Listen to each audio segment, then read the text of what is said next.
अरे ये तो निशा दीदी की आवाज लग रही है मुझे। मम्मी दरवाजा खोलिए मम्मी। हाँ दीदी अभी आई। ये निशा दीदी अचानक कैसे आ गई भाई?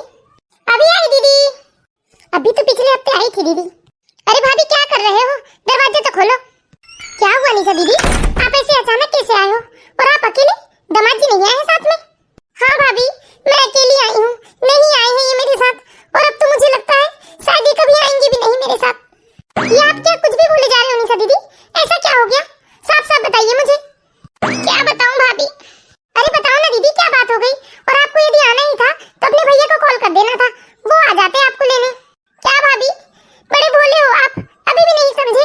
अरे उन्होंने ही मुझे यहाँ भेजा है, मैं अपनी मर्जी से नहीं आई हूँ। क्या भाभी मुझे कहाँ पता था ये सब होने वाला है कि मैं भैया को फोन कर देती।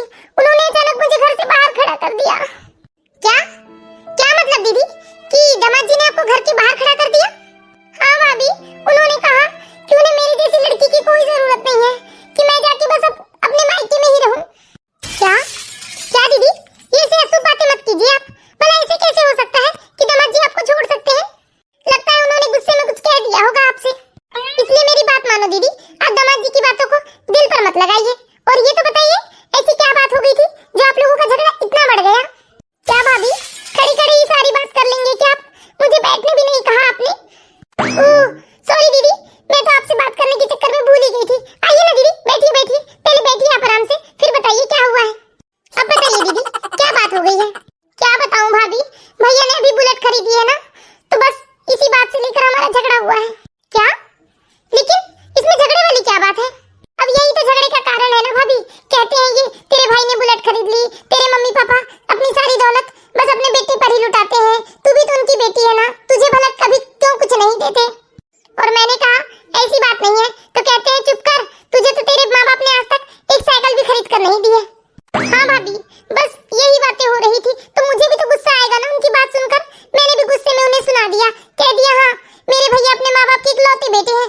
अरे बाइक क्या, उन्हें तो मेरे मम्मी पापा कार भी खरीद कर देंगे, तुम्हें क्यों जलन हो रही है? इसी बात पर हमारी लड़ाई हो गई भाभी।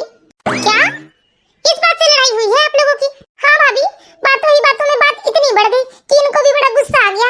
कहते हैं कि तू जा अपने मायके, और कम से कम तभी अपने ससुराल लौटना जब तुम्हारे माँ बाप कुछ और तो नहीं तुम्हें एक स्कूटी दिला दें। ये बात है, लेकिन दीदी जो भी हो दामाद जी ने बात तो बड़ी गलत कह दी। लेकिन फिर भी दीदी एक बात हमेशा याद रखिए, ये जो पति पत्नी के लड़ाई झगड़े होते हैं ना, ये तूफान की तरह होते हैं, ये जितने तेजी से आते हैं ना उतनी ही तेजी से गुजर जाते हैं। इसलिए मैं आपसे कहती हूँ दीदी कि जरा धीरज बनाकर रखिए। देखिए जैसे दामाद जी का गुस्सा ठंडा होगा ना, वो आपको तुरंत लेने पहुँच जाएंगे। अरे नहीं भाभी आप नहीं जानती उस आदमी को, मैं जानती हूँ, कैसे करके एक एक दिन बिता रही हूँ उस घर में। अरे जब तक मैं एक स्कूटी लेकर अपने मायके से ससुराल नहीं जाऊंगी ना भाभी, तब तक वो मुड़कर भी नहीं देखेंगे मेरे साइड। कुछ समझ में नहीं आ रहा है भाभी, क्या एक स्कूटी के लिए अपनी घर गृहस्थी बर्बाद करके जीवन भर में मायके में पड़ी रहूं? ये बेसन बन के हाथ पैर जोड़ूं मम्मी पापा के सामने कि मुझे स्कूटी चाहिए? हाँ दीदी सच्ची कह रहे हो, समस्या तो सच में बहुत गंभीर है। अरे कहते हैं ना किसी को सलाह देना बहुत आसान है, लेकिन उस सलाह में अमल करना उतना ही कठिन है। कुछ समझ में नहीं आ रहा है दीदी, मैं आपको क्या सलाह दूं? और वैसे भी जिसका घर संसार बिखरता है ना, उसी को तकलीफ समझ में आती है। अरे मेरा क्या है दीदी, मैं आपको कह भी दूं कि छोड़ दो दामाद जी को, तो मेरा क्या जाएगा? जिंदगी तो आपकी बेरंग हो जाएगी ना दामाद जी के बिना। हाँ ना भाभी मुझे कुछ समझ में नहीं आ रहा है। अरे उनके बिना तो मैं अपने जीवन की कल्पना भी नहीं कर सकती। अरे आप ऐसे रोइए मत दीदी, मैं मम्मी जी से बात करती हूँ, एक स्कूटी की बात तो है ना। और वैसे भी कुछ हद तक दामाद जी का भी कहना बिल्कुल ठीक है। वैसे भी मम्मी पापा की प्रॉपर्टी में तो आप दोनों भाई बहन का बराबर का अधिकार है, फिर उन्हें भी तो कुछ मिलना चाहिए ना। मैं जल्दी से जल्दी आपके मम्मी पापा और भैया से बात कर लूंगी दीदी, और एक स्कूटी की व्यवस्था तो करवा ही दूंगी। मुझ पर भरोसा रखो दीदी आप, मैं आपका घर संसार बिल्कुल भी उजाड़ने नहीं दूंगी। और थोड़े दामाद जी को भी ना समझदारी से हैंडल करना पड़ेगा, वरना ये रिश्ते बड़े नाजुक होते हैं, बिखरने में समय नहीं लगता दीदी। ठीक है अब जाइए आप फ्रेश हो जाइए और थोड़ी देर आराम कर लीजिए, मैं अभी मम्मी जी से बात करती हूँ। ठीक है भाभी, सचमुच में आप कितनी अच्छी हैं भाभी। मम्मी जी क्या हुआ मधु? मम्मी जी निशा दीदी आई हैं। अरे ये निशा अचानक कैसे आ गई बहू? बुलाओ जरा उसे कमरे में। और दामाद जी भी आए हैं? नहीं मम्मी जी दामाद जी नहीं आए हैं, दीदी अकेली आई हैं और अभी वो कमरे में आराम कर रही हैं। क्या निशा कमरे में आराम कर रही है और दामाद जी के बिना ही आई है? क्यों बहू कोई बात हो गई है क्या? हाँ मम्मी जी। अरे तो क्या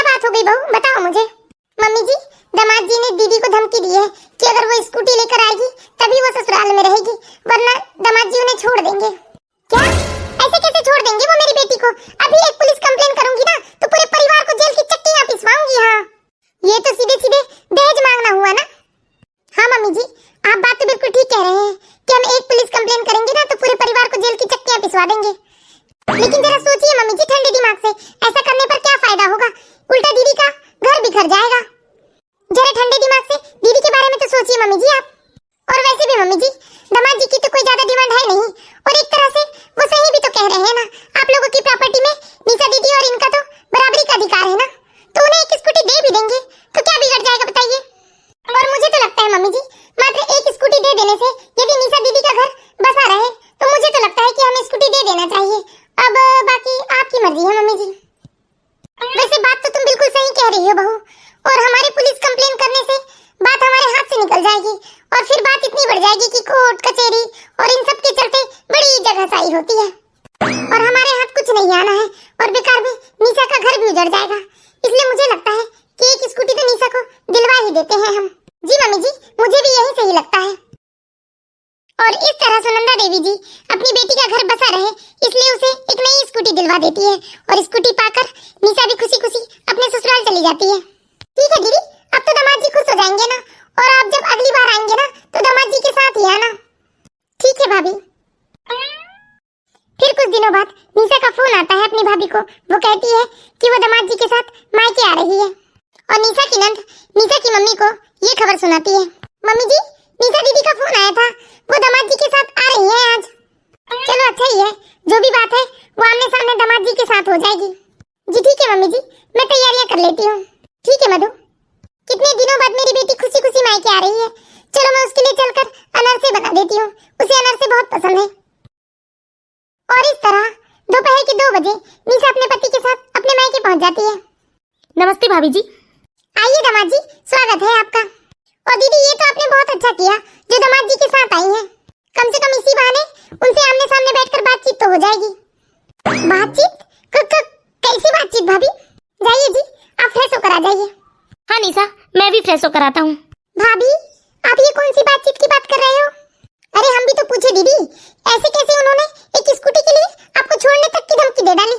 अरे कोई लेन देन की बात थी तो दामाद जी को हमसे कहनी थी ना, ये कोई अच्छी बात थोड़ी ना है जितनी सी बात के लिए उन्होंने आपको मायके भेज दिया। अरे नहीं नहीं भाभी, प्लीज आप करण जी से अभी कुछ मत कहिएगा, आप जानते नहीं हो उनका गुस्सा। अरे ऐसा ना हो भाभी, कहीं आपने उन्हें कुछ कह दिया ना तो वो गुस्से से वापस घर ना चले जाए, और हो सकता है वो मेरा मायके आना जाना भी बंद करवा दे। बहुत गुस्से वाले हैं ये, और इनके गुस्से का सामना भाभी मुझे ही करना पड़ता है, बहुत सन के आदमी है ये। इसलिए भाभी प्लीज मैं आपके हाथ जोड़ती हूँ, इन्हें कुछ मत कहिएगा आप। और मैं तो कहती हूँ भाभी, ये सारी बातें छोड़कर जितना हो सके आप करण जी का मान सम्मान कीजिए, ताकि घर जाकर मुझे कुछ सुनना ना पड़े। देखिए ना भाभी, ये भी फ्रेश होकर आ गए हैं, चलो जल्दी से आप चाय नाश्ता लगा दीजिए। अरे बैठिए दामाद जी, आज मैंने सब कुछ आपकी पसंद का बनाया है।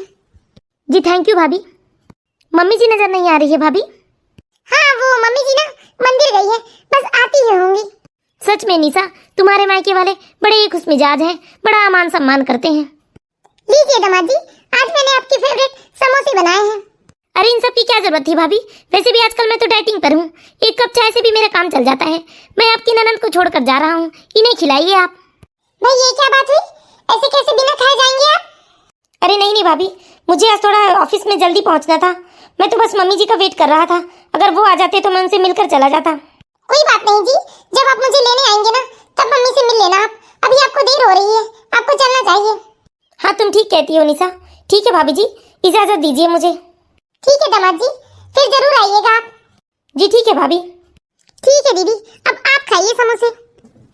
हाँ भाभी, समोसे तो सच में मुझे बहुत पसंद है, लेकिन भाभी बुरा मत मानिए, मुझे आपसे एक बात करनी थी।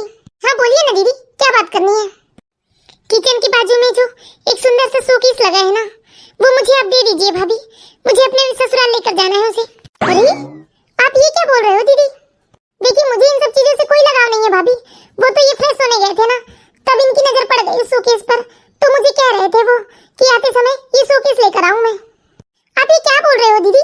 अभी इतने देर तक तो करण जी को देखा मैंने, बिल्कुल भी शांत थे वो, किसी भी चीज के बारे में कुछ कहा नहीं उन्होंने। अरे यही तो समस्या है ना भाभी, वो किसी के सामने कुछ कहते थोड़ी ना है, जो भी गुस्सा है वो बस मुझे ही दिखाते हैं। और प्लीज भाभी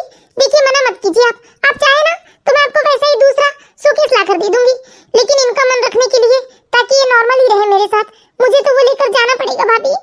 ठीक है दीदी, प्लीज आप इतना टेंशन मत लीजिए। एक शोकेस की ही तो बात है ना, जब आप अपने ससुराल जाएंगे ना तो आप ले जाना, मैं आपके भैया से कहकर दूसरा बुलवा लूंगी। वैसे तो मुझे बहुत बुरा लग रहा है भाभी, आपने कितने मन से खरीदा होगा और कितना महंगा भी लग रहा है वो। अरे ये सब आप अपने मन से निकाल दीजिए दीदी। अरे कोई भी सामान कितना महंगा क्यों ना हो, लेकिन आपसे महंगा नहीं हो सकता। अरे निशा बेटा, आ गई तुम? हाँ मम्मी, कैसे हैं आप? सब बढ़िया बेटा। अच्छा थोड़ी देर बैठो तुम अपनी भाभी के साथ, मैं अभी घर में पूजा कर लेती हूँ। हाँ मम्मी, आप आराम से कर लीजिए पूजा। आप भी समोसे खाकर थोड़ी देर आराम कर लीजिए दीदी। हाँ भाभी, वैसे थोड़ी थकान तो हो रही है मुझे। मम्मी जी, ये दामाद जी की डिमांड तो बढ़ती ही जा रही है। उन्होंने पहले डिमांड किया कि उन्हें स्कूटी चाहिए और हमने वो पूरा किया, लेकिन देखिए ना, ये दामाद जी की डिमांड तो दिन ब दिन बढ़ती जा रही है। क्यों बहू, फिर से कोई बात हो गई क्या? अब देखिए ना, पिछले हफ्ते तो जब जिया जी आए थे तब उन्होंने हमारे घर की शोकेस की डिमांड की थी और हमने वो शोकेस उन्हें दे दिया था, और अभी एक हफ्ते पूरे नहीं हुए और फिर आज दीदी का फोन आया था। क्या निशा क्या बोल रही थी? हाँ मम्मी जी, अभी दीदी का फोन आया था तो दीदी कह रही थी कि उनकी सास उन पर दबाव बना रही है। कैसा दबाव बना रही है वो? हाँ ना मम्मी जी, दीदी कह रही थी कि उनकी सास उनके ऊपर दबाव बना रही है कि सावन का महीना शुरू हो गया है तो वो मायके आए और अपने ससुराल वाले सारे सदस्यों के लिए वो कपड़े और जेवर लेकर आए। बताइए ना मम्मी जी, ऐसा रिवाज कहाँ है कि सावन लगते ही बहू अपने मायके से अपने ससुराल वालों के लिए ये सारे उपहार लेकर आए? क्या ऐसी बात है? आ जाने दो निशा को, मैं जरा बात करके तो देखूं उससे। जी मम्मी जी, दीदी आज ही आ रही है दोपहर को और उन्होंने कहा है कि मैं उनके साथ मार्केट चलूं और सबके लिए कपड़े दिलवा दूं। ठीक है, आ जाने दे निशा को, मैं बात करती हूँ उससे। और दोपहर हो चुकी थी और निशा भी अपने मायके पहुंच जाती है। भाभी, ओ भाभी, अरे आओ आओ बेटा, बैठो जरा, तुमसे बात करनी थी मुझे। हाँ मम्मी, कहिए ना, क्या बात है? अरे आजकल ये तुम्हारे ससुराल वाले को क्या हो गया है बेटा, रोज नई नई डिमांड करने लगे हैं। अब क्या बताऊं मम्मी मैं अपने ससुराल वालों की बात, यदि मैं उनकी डिमांड पूरी नहीं करती ना तो वो मुझे ताने देने लगते हैं और मेरा जीना हराम हो जाता है। लेकिन बेटा ये ठीक नहीं है, अरे कब तक हम उन लोगों की डिमांड पूरी करते रहेंगे? अब मैं क्या करूं मम्मी, आप लोगों ने ही तो उस घर में मेरी शादी करवाई है। अब कल ही की बात ले लीजिए ना, इन्होंने कहा कि हम कहीं बाहर घूमने जाने वाले हैं और जैसे ही मेरी सासू माँ ने सुना ना तो उन्होंने मुझे कह दिया कि सुन ले, अगर तुझे घूमने जाना है तो मैं तुझे रोकूंगी ही नहीं, लेकिन वहाँ जो भी खर्च होगा वो सब तू अपने मायके से पूरा करना, क्योंकि मैं तो अपने बेटे को 1 रुपया खर्च नहीं करने दूंगी। अब बताइए ना मम्मी, ऐसे में क्या करूं मैं? लेकिन ये तो बहुत गलत बात है बेटा, पहले तो दामाद जी तुझ पर दबाव बनाते थे कि तू मायके से कुछ लेकर आ, लेकिन अब तो उनकी माँ भी अपने बेटे के नक्शे कदम में चलने लगी है। मुझे तो लगता है बेटा ये धीरे धीरे करके ना पानी सर के ऊपर से जा रहा है। अरे तू इनका विरोध क्यों नहीं करती? लेकिन बेटा तू अगर चुपचाप इन लोगों की डिमांड पूरी करती रही ना तो ये लोग तेरे सर पर बैठकर तांडव करेंगे। लेकिन आप ही बताइए ना मम्मी, मैं क्या करूं? अगर मैं यहाँ सब कुछ छोड़कर मायके में आकर बैठ गई तो ये भी तो बड़ी बदनामी की बात होगी ना। ठीक है मेरे बच्चा, तू परेशान मत हो, जो कहा है ना तेरी सास ने सब दिलवा ले आएगी तेरी भाभी तुझे मार्केट से। मधु, मधु बेटा। जी मम्मी जी। जाओ बेटा निशा के साथ तो मार्केट और उसे जो भी चाहिए वो सब दिलवा देना। जी मम्मी जी। चलिए दीदी। हाँ भाभी चलिए। लेकिन कब तक ऐसा चलेगा? मैं कब तक ये निशा के ससुराल वालों की डिमांड पूरी करती रहूंगी? अरे कुछ तो सॉल्यूशन निकालना होगा। अरे तुम्हारे साथ निशा नहीं आई बहू? मम्मी जी दीदी अपनी पूरी शॉपिंग करके मार्केट से ही ससुराल के लिए निकल गई। लेकिन बहू हम कब तक इस तरह निशा के ससुराल वालों की डिमांड पूरी करते रहेंगे? हमें कुछ तो इसके लिए रास्ता निकालना होगा ना। क्या पता आज जो छोटी छोटी चीजों की डिमांड कर रहे हैं कल को बड़ी बड़ी चीजों की डिमांड करेंगे। हाँ मम्मी जी ये तो चिंता का विषय है, हमें कुछ न कुछ तो सॉल्यूशन निकालना होगा। लेकिन यही तो समझ में नहीं आ रहा है मम्मी जी, कैसे सॉल्यूशन निकालें हम? हाँ बेटा मेरे दिमाग में एक बात है, तुम एक काम करो बेटा, दामाद जी को फोन लगाओ और कहो कि तुम्हें अकेले में बात करनी है दामाद जी से, तो वो घर आ जाएंगे। ठीक है मम्मी जी, मैं ऐसा ही करती हूँ। हेलो दामाद जी। जी भाभी जी। देखिए हमें आपसे एक बात करनी थी, वो भी जरूरी, तो प्लीज क्या आज आप घर आ सकते हैं? ठीक है भाभी जी, मैं ऑफिस से लौटते वक्त सीधे घर आ जाऊंगा। ठीक है मम्मी जी, दामाद जी ने हाँ कह दिया है कि वो आज ऑफिस से लौटते हुए घर आएंगे। मुझे लगता है उनसे बात करना ही सही होगा। इतने साल हो गए निशा की शादी को, लेकिन आज तक दामाद जी ने कभी मुझसे बदतमीजी नहीं की, और यदि मैं उनसे कोई बात कहूंगी भी तो मेरी बातों को अन्यथा नहीं लेंगे। जी मम्मी जी। शाम को 6 बजे करण जी अपने ससुराल आते हैं। जी नमस्ते भाभी जी, ऐसी क्या बात हो गई जिसके लिए आपने मुझे अर्जेंट यहाँ बुलवाया है? घर में सब ठीक तो है ना? जी घर में तो सब कुछ ठीक ही है, आप बैठिए, मैं अभी मम्मी जी को बुला लाती हूँ। मम्मी जी। जी प्रणाम मम्मी जी। खुश रहो बेटा। क्या बात है मम्मी जी, ऐसे अचानक अकेले में मुझे यहाँ बुलवाया है? क्या निशा की कोई शिकायत है? अरे नहीं नहीं, दीदी तो इतनी अच्छी है, भला उनसे क्या शिकायत होगी हमें। लेकिन बुरा मत मानिए, शिकायत तो हमें आपसे है। अरे मुझसे शिकायत है आपको? हाँ कहिए ना भाभी, क्या बात हो गई? आप मुझसे बड़ी हैं, 2 बात डांट भी देंगी तो मुझे बुरा नहीं लगेगा। वाह दामाद जी, आपकी इन्हीं चिकनी चुपड़ी बातों में तो आकर मैंने अपनी बेटी दी थी आपको। अब मुझे कहाँ मालूम था मेरी फूल सी बच्ची को आप इतनी तकलीफ देंगे।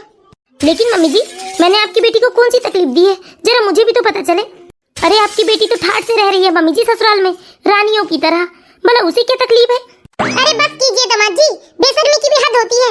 कितनी नीचता से कह रहे हो आप जो अपने ससुराल में राज कर रही है, महारानियों की तरह रह रही है। अरे छोटी छोटी बातों के लिए मेरी फूल सी बच्ची को आप और आपकी माता जी ताने देते हैं, छोटी छोटी बातों में उसे घर से निकालने की धमकी देते हैं, और यहाँ तक उसे मायके में छोड़कर चले जाते हैं। आप मायके से सामान लाने का दबाव बनाते हो आप मेरी बेटी के ऊपर। और इतना ही नहीं, अगर वो स्कूटी लेकर नहीं आएगी तो आप उसे हमेशा के लिए छोड़ दोगे, यही कहा था ना आपने निशा से। उसके बाद भी दामाद जी कितनी शान से मेरे सामने बैठकर झूठ बोल रहे हैं आप। शर्म नहीं आती आपको झूठ बोलते समय? एक मिनट मम्मी जी, जरा रुकिए तो। मुझे लगता है आप लोगों को कोई गलतफहमी हुई है। आपसे किसने कहा था कि मैंने निशा को कहा है कि वो मायके जाकर स्कूटी लेकर आए? उल्टा मैं उसे चिल्ला रहा था मम्मी जी कि उसे ढंग से स्कूटी चलाने नहीं आती, और ऐसे ट्रैफिक में कभी किसी का एक्सीडेंट कर दिया तो लेने के देने पड़ जाएंगे। मैं तो आप लोगों के ऊपर गुस्सा कर रहा था कि मैंने उसे स्कूटी के लिए मना किया, तो आप लोगों ने उसे स्कूटी क्यों दे दी है? एक बार मुझसे पूछ तो लेते। क्या आपने नहीं कहा था दीदी से कि वो मायके से स्कूटी लेकर आए? नहीं भाभी जी, मेरा यकीन कीजिए, मैंने उसे मना किया घर में कि स्कूटी अभी नहीं खरीदूंगा मैं तुम्हारे लिए, तो वो मुझे धमकी देने लगी, क्या तुम नहीं लोगे तो क्या मेरे मायके वाले नहीं ले सकते? मैं आज ही अपने मायके जाऊंगी और स्कूटी लेकर ही लौटूंगी। मुझे तो इस बात का आश्चर्य होता है मम्मी जी कि आप लोगों ने अपनी बेटी की हर गलत डिमांड को पूरी कैसे कर दी। क्या आपके कहने का मतलब ये है कि आपने दीदी के ऊपर कोई दबाव नहीं बनाया था, वो जबरदस्ती मायके आकर स्कूटी लेकर गई है? अरे और नहीं तो क्या भाभी, अब आप ही बताइए उसे स्कूटी की क्या जरूरत है, और क्या मैं उसे 1 लाख रुपए की स्कूटी नहीं दिला सकता? वो तो मैं चाहता था कि ये अच्छे से ड्राइव करना सीख जाए, उसके बाद मैं दिला दूंगा। और सच क्या है मम्मी जी, तो मैं तो निशा से बहुत परेशान हो गया हूँ। हर 8-10 दिन में वो नई नई चीजों की डिमांड करती है, और यदि मैं उस डिमांड को पूरी नहीं करता तो मुझे धमकी देती है कि अपने मायके से लेकर आ जाएगी। और आप लोग ही उसकी इस गलत आदत को बढ़ावा दे रहे हैं। अरे उसके ससुराल में जितना है उतना में उसे एडजस्ट करना चाहिए। आपको अपनी बेटी को ये सिखाना चाहिए। आप लोग तो उल्टा उसकी हर डिमांड को पूरी कर देते हो, जिसकी वजह से उसकी आदत और बिगड़ते जा रही है, और वो अपने ससुराल में एडजस्ट नहीं कर पा रही है मम्मी जी। क्या मुझे आपकी बात सुनकर तो कुछ समझ में नहीं आ रहा है, क्योंकि दीदी ने तो कुछ अलग ही कहानी सुनाई थी अपने ससुराल की, लेकिन हमें तो निशा दीदी कुछ और ही कहानी बताती है। अभी तो कुछ दिन पहले निशा दीदी बता रही थी कि उनकी सास उनके ऊपर दबाव बना रही है कि वो सबके लिए अपने मायके से कपड़े लेकर आए। ये सरासर झूठ है भाभी। मेरे परिवार वाले मेरी जिम्मेदारी है भाई, उनके कपड़ों के लिए मैं आप लोगों को क्यों कहूँगा? मधु तुम एक काम करो, अभी निशा को फोन करके बुलाओ, अभी पता चल जाता है कौन सच कह रहा है और कौन झूठ। जी मम्मी जी। और इस तरह से करण सारी बात निशा के मायके वालों को बता देता है। ये सब सुनकर निशा के मायके वाले आश्चर्यचकित हो जाते हैं, और ये सब सुनकर निशा की माँ गुस्से में आ जाती है और अपनी बहू से कहती है कि वो फोन करके निशा को अभी यहाँ बुलाए। और इस तरह से मधु निशा को फोन करती है और उसे उसके मायके आने के लिए कहती है, और कुछ ही देर में निशा अपने मायके आ जाती है। अरे करण जी, आप यहाँ हैं? हाँ निशा, और आज तुम अपनी मम्मी और भाभी से बताओ कि हमने क्या कभी तुम्हारे ऊपर किसी चीज के लिए दबाव बनाया है कि तुम अपने मायके से जाकर कोई चीज लेकर आओ? हाँ निशा, बताओ तुम सच्चाई क्या है? मम्मी मुझे माफ कर दीजिए, मैंने अपने मायके से चीजें लेने के लिए सब कुछ झूठ कहा था आपसे। क्या? हाँ मम्मी, लेकिन बताइए क्या मेरे मायके में मेरा कोई अधिकार नहीं है? क्या मैं अपने मायके से कोई चीजें नहीं ले सकती?